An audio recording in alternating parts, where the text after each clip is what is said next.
Happy Chanukah, everybody. I know when I hear those words, Happy Chanukah, one of the first things that pops into my mind is latkes and sufganiyot. Who doesn't enjoy the fried food, the family get-togethers? It's one of the trademark, enjoyable symbols of Chanukah. The odd thing is, though, if you look in Shulchan Aruch, the Shulchan Aruch says that the festive meals that we enjoy on Chanukah are actually not an obligation, they're voluntary. One doesn't have to have a meal on Chanukah at all if he doesn't want to. The question is, why is it that on Purim, one of the mitzvahs of the day is to have a meal, but on Chanukah, it's not so?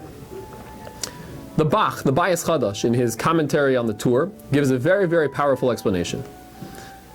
In the times of Achashverosh, in the Purim story, one of the major sins of the Jewish people was a physical enjoyment, a physical partaking in the meal of Achashverosh, something they should not have been participating in.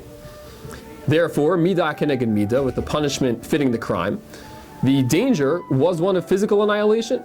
Haman declared that all the Jews are going to be completely physically exterminated, would not exist anymore.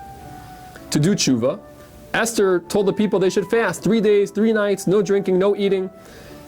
And to celebrate our physical salvation brought about by physical tshuva, to atone for a physical sin, we celebrate with a physical mitzvah of having a suda, of having a meal on Purim.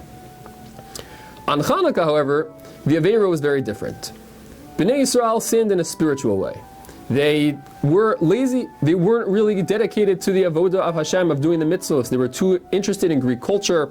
They've been pulled away and become lackadaisical in their observance of Torah and mitzvahs. The threat, fitting their crime, was one of spiritual annihilation. The Greeks would have been happy to let the Jews survive, if only they would adopt the Greek ways and become part of Greek civilization and Greek culture. To do tshuva, the Jews had to demonstrate their dedication to the avodah, to push themselves, to be moser nefesh, to dedicate themselves anew to the avodah and the mitzvos of Hashem and the dedication of the Beis HaMikdash and the karbanos. And to celebrate, we have a spiritual celebration.